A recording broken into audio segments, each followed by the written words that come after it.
Hello and welcome back to the Redcoat Rundown. I'm Dahlia. And I'm Brooke. Before we dive into our Spirit Week recap, we'd like to announce some upcoming events here at Berlin High School. Chase's Ride is a fundraiser set to take place on May 18th. Bike riders or walkers will take their trip down from BHS to Dairy Queen. But wait, there's more.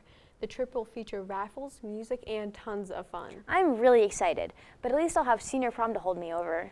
I know I can't wait for May 10th, where food is being served at 7 o'clock. If I were going to buy tickets, I would sure do it this week. Speaking of exciting weekend activities, Upbeat's May weekend is coming up. I'm sure it'll be tons of fun. Hey Brooke, did you ever have any choir concerts at your non-Berlin elementary school? I mean, yeah, I remember. I can recall so many aspects of my experiences with chorus concerts when I was younger. The bright lights, the nerves, the glory.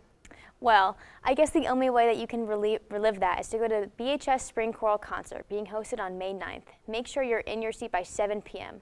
I think Dahlia will end up buying all of the tickets so she can experience it by herself. Never. Attention all digital photography students, an in-house field trip is available during period 5 on Wednesday. This trip is meant not only for the aspiring photographers, but for those who want to learn more about small businesses and what it takes to run one. I know I'm going to have to sign up. Now, it's time to start our flashback to Spirit Week. It might have felt like we were still snoring on Monday for Pajama Day. On Tuesday, we felt like royalty, wearing purple to honor Ryan T. Lee. On Wednesday, we decided to take a page out of the Fancy Nancy books for Dress to Impress Day. On Thursday, we showed our pride for our culture as we dressed up as the color of our flags. On Thursday, we also had Culture Day, another huge success. I love taking part in all the yummy food and drinks, not to mention the fun dance that gave a huge insight into that culture. Finally, on Friday, we switched over to our class pride as we repped our class colors. Speaking of Friday, the mini field day we had was a success. I know I had a great time taking an end-of-day break. Last Wednesday, BHS art students had art showcase at the New Britain Art Museum. Some students were able to take home some impressive awards. Congrats. Now, let's hear from Ryan in the Sports Corner. Thanks, Brooke. Welcome to the Sports Corner. We have several home games coming up this week, starting with 2 on Monday, boys tennis and baseball. Then, on Tuesday, we have a track meet, followed by girls tennis and softball on Wednesday.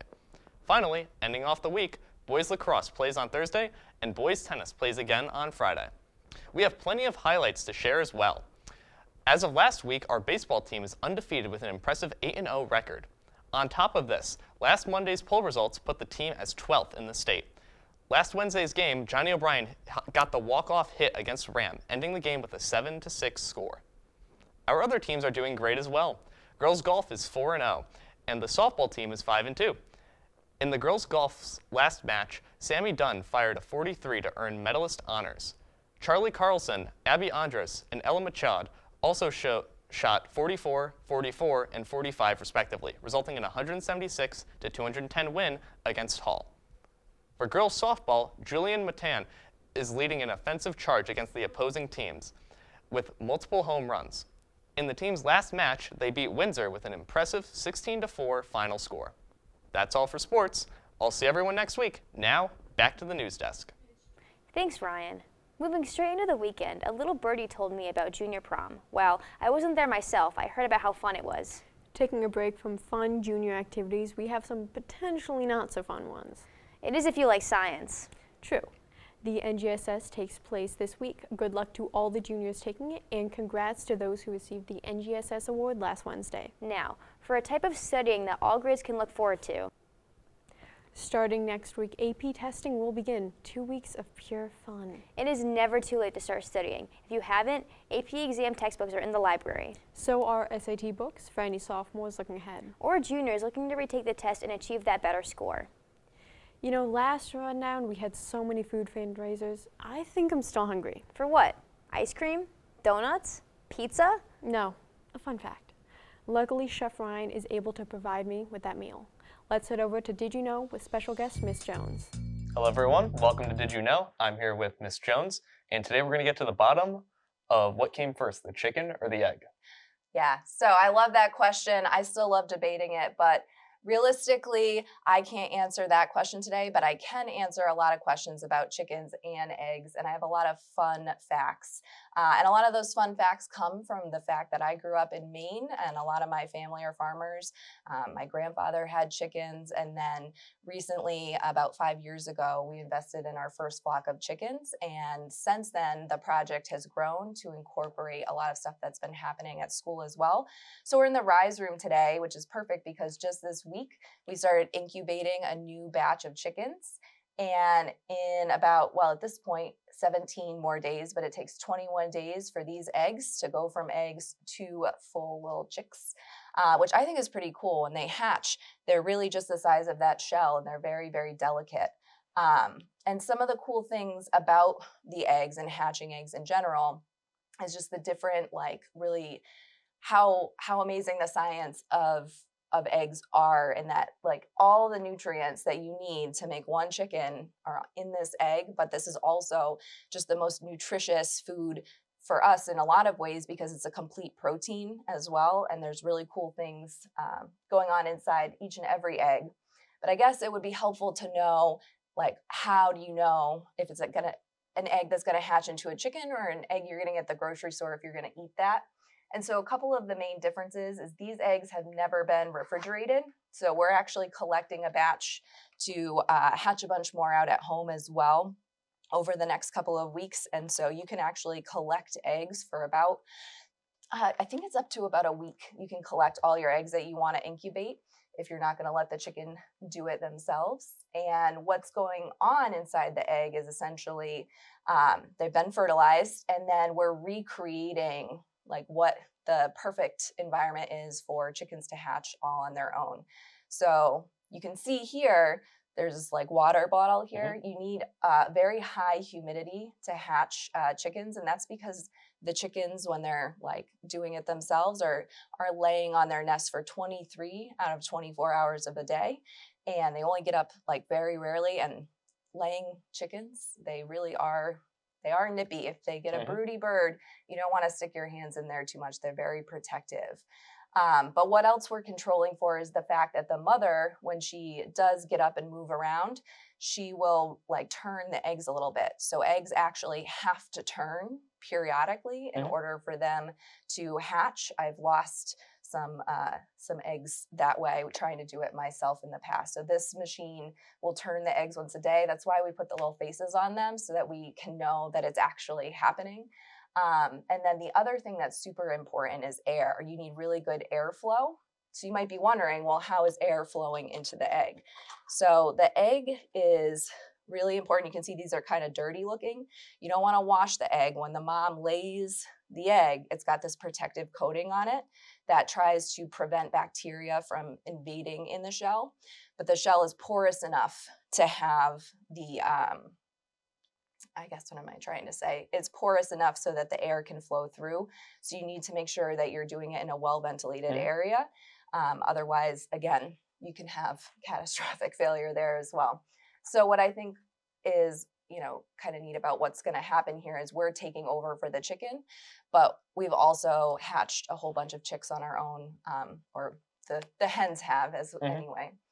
And then as far as like, if you don't want to hatch chickens, eggs are also just really delicious and great, and specifically because they have both the yolk and the white.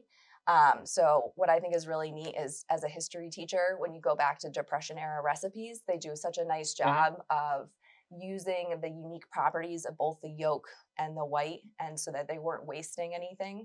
Just with eggs as expensive as they are today, it's kind of interesting to go back in time and think at one point this was like the most economic way to get your complete protein in, and especially throughout some of those wars where we're trying to conserve our meat consumption, eggs were excellent, if you will. So the last kind of phase is once we get our little chicks, we will let them grow out until they're about 6 weeks old before we introduce them to the flock.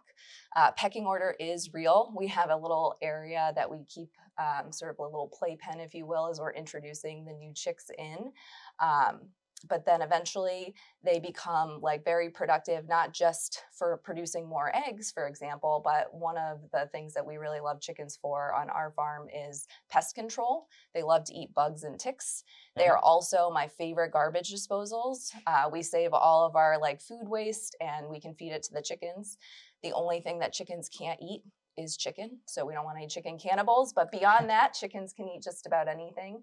There are special different foods for different types of birds and different phases of their life. So we do supplement, obviously, with chick feed, but it's kind of fun because they really do really turn and develop the land. And the best part of chickens, believe it or not, is chicken poop. And so we actually use the chicken poop as a fertilizer for growing crops as well. And so every time if you've ever been in my class and I've said, no, don't throw that shred out, we actually take this and we have a deep litter system, which just means that the chickens are doing their business, and then we periodically, once, twice, maybe 3 times a year, we'll shovel it out, and then we have a lot of different waste streams from there as well. So nothing goes to waste in this whole process, which is something that I really appreciated about it. And it's just fun. It's really great to see the chickens really living in their natural environment. We have free-range chickens, and it's just really nice to see all of the different relationships that go on with there. It's very interesting. Thank you very much. Whoa. Before that, I didn't know which came first. But after that, now I really don't know. Let's move on to a well-needed congratulation. Congrats to all students being inducted into NHS this Thursday. That last segment was nice, but I don't think that satisfied my hunger. Fortunately, coming up next, we have John with John's Daily Forecast. Hello everybody, this is John here to bring you your daily forecast. Hopping into this week, we have a day that's sure to fly by. Monday is Frog Day. Hey, who's making all that jacket? Zip it. Coming up on Tuesday, it's Zipper Day. Coming up, we have a day that's sure some people would die. Come on in and join the club. It's Golf Day on Wednesday. This Thursday, we have a very important day for the Berlin Schools community. Make sure to thank your bus drivers as it's Bus Driver Day. Rocketing us into the weekend, we have a day that is out of this world. Capping off our week, it's Space Day. That's it for the forecast. Now back to the news desk. Thanks, John. Now, we move on to our last segment of the day, Lie Detector.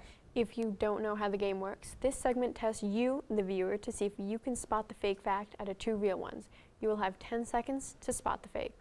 This week, we have 3 facts about sea creatures, but only 2 of them are true. Can you become the lie detector? Our first fact is that sharks can smell blood from a mile away. Our second fact is that octopodes can regrow their limbs. And our last fact is that loggerhead turtles come back to the beach where they were born to lay their eggs.